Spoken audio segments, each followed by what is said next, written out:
Shalom, beloved family. It's your girl Sophia Spiritualite, and we're here with part 5 of the Secret Laws of America, the Hammurabi Code of Babylon, aka Marduk, apparently. And we have read from Statute 1 to Statute 250, and there were 36 missing in the middle. So we're going to read from statute 251 through 282, and we're going to read those 33 missing statutes. So let's get right back into it. All right, statute 251. If the ox has pushed a man, by pushing has made known his vice, and he has not blunted his horn, has not shut up his ox, and that ox has gored a man of a gentle birth and caused him to die, he shall pay half a mina of silver. You know what I just realized? Gentle birth, Gentiles. They're the people of gentle birth. And if you're not a Gentile, then you are in this caste system by birthright.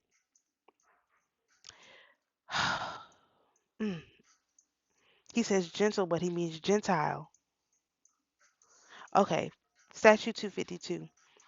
If a man's servant, if a gentleman's servant, he shall pay 1/3 of a mina of silver. If a man has hired a man to reside in his field, and has furnished him seed, has entrusted him with oxen, and harnessed them for cultivating the field, if that man has stolen the corn or plants, and they have been seized in his hands, one shall cut off his hands. If he has statute 254, if he has taken the seed, worn out the oxen from the seed which he has hoed, he shall restore. Statute 255. If he has hired out the oxen of the man, or has stolen the corn and has not caused it to grow in the field, that man one shall put him to account, and he shall measure out 60 gur of corn per gan of land. Statute 256. If his compensation he is not able to pay, one shall remove the oxen from that field. Statute 257. If a man has hired a harvester, he shall give him 8 gur of corn per year. Statute 258. If a man has hired an ox driver, he shall give him 8 gur, 6 corn of gur per year. Statute 259. If a man has stolen a watering machine from the meadow, he shall give 5 shekels of silver to the owner of the watering machine. Statute 260. And I think that this paying of in corn versus paying in silver has to do with something with the Ronanite. So hopefully that will come up at some point. Statute 260. If he has stolen a watering bucket or a harrow, he shall pay thee 3 shekels of silver. Statute 261. If a man has hired a herdsman for the cows or a shepherd for the sheep, he shall give him 8 gur of corn per annum. Statute 262. If a man ox or sheep to something, this section is defaced, of course.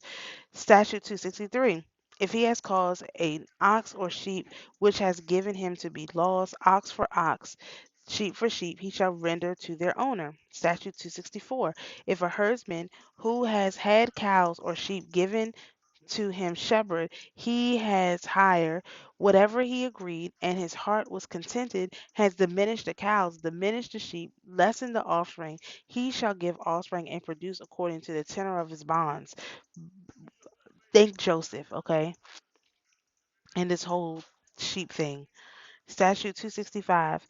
If a shepherd to whom the cows and sheep have been given him to breed has falsified and changed their price, or has sold them, one shall put him to account, and he shall render cows and sheep to their owner tenfold what he has stolen. Statute 266. If in a sheepfold of if in a sheepfold a stroke of God has taken place, or a lion has killed, the shepherd shall purge himself before God, and the accident to the fold, the owner of the fold shall face it.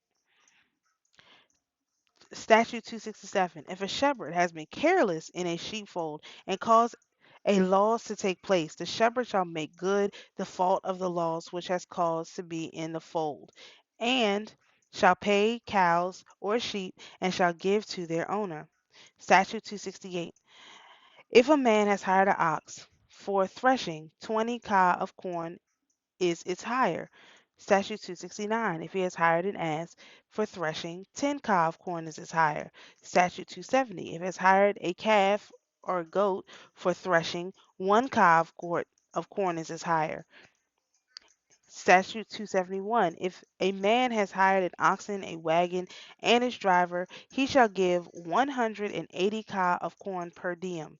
If a man has hired a wagon by itself, he shall give 40 ka of corn per diem. Statute 273. If a man has hired a laborer from beginning of the year till the 5th month, he shall give 6 of silver per diem. From the 6th month to the end of the year, he shall give 5 of silver per diem. If a man shall hire an artisan, the hire of one kind of artisan is 5 of silver. The hire of a brickmaker is 5 of silver. The hire of a tailor is 5 of silver. The hire of a stone cutter is something of silver, not 5. The hire of a something is something of silver. The hire of something is something say of silver. The hire of a carpenter is 4 of silver. The hire of something is 4 of silver. The hire of something else is something say of silver. The hire of a builder is something say of silver per diem he shall give. So being an artisan made you like a carpenter. We know Joseph, uh, father of Jesus, for lack of a better term, was a carpenter. Jesus himself was a carpenter, and that's what he would have made had he done any carpentry, 4 of silver per year. And this, some more of Jesus' parables will start to make sense now. Statute 275. If a man has hired a boat, I guess they think, per diem, her hire, a boat maker probably, is 3 of silver. Statute 276. If a man has hired a fast ship, he shall give 2.5 of silver per diem as her hire. Statute 277. If a man has hired a ship of 60 gur, he shall give 1/6 of a shekel of silver per diem as hire. Statute 278. If a man has bought a manservant or maidservant and he has not fulfilled his month, and the Bennu sickness hmm, has fallen upon him, he shall return him to seller, and the buyer shall take the money he paid. Statute 279. If a man has brought a manservant or maidservant and has a complaint, his seller shall answer that complaint. Statute 280. If a man has brought in a foreign land the manservant or maidservant of a man when he comes into the land, and the owner of the manservant or maidservant has recognized his manservant or maidservant. If the manservant or maidservant are natives without price, he shall grant them their freedom. Statute 281. If they are natives of another land, and the buyer shall tell out before God the money he paid, the owner and of the manservant or maidservant shall give the merchant the money he paid and shall recover his manservant or maidservant. Statute 282. If a slave has said to his master, Thou art not my master, and his slave one shall put into account, his master shall cut off his ear. Golly. Okay. The judgments of the righteousness with Hammurabi, the mighty king, confirmed and caused the land to take sure guidance and gracious rule. All right, so now it says in the following three sections are known to belong from the code from copies made for the Assyrian king in the 7th century BC are given here for the sake of completeness. They obviously come within the space once occupied by the 5 erased columns. So even when they made these codes, they didn't like them, they changed them.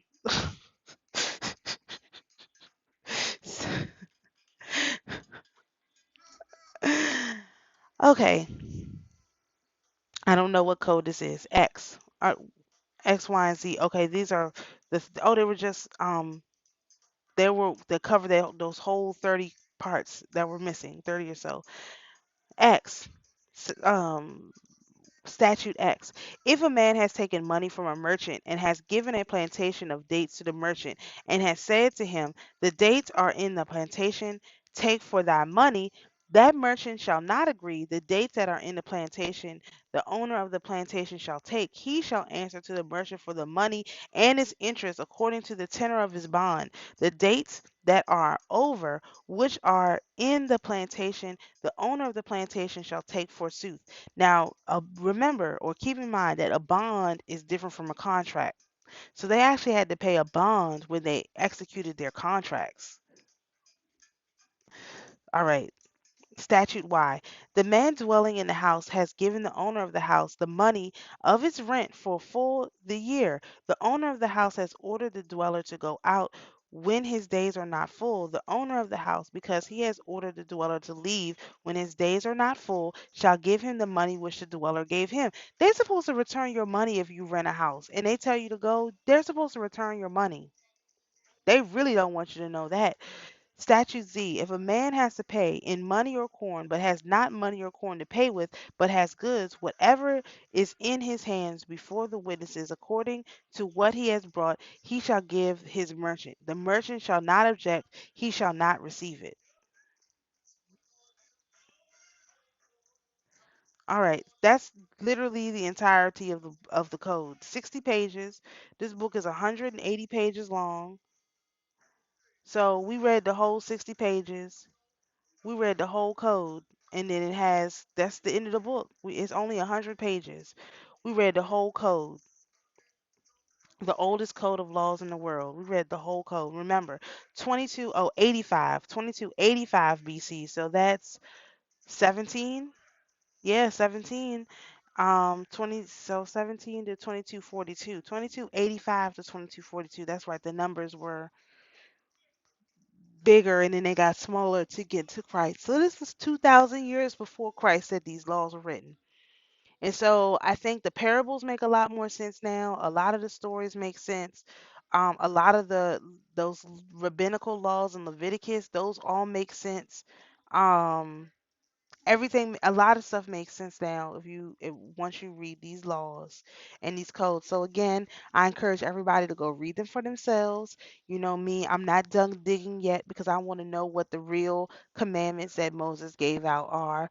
And I'm going to find them, and when I do, we're going to read them right here so that we can all have this information. It can go throughout the ley line and they can stop cheating and lying and saying that they're doing stuff that they're not doing, and they're not even following their own rules. That's what makes it bad. Like, not only are you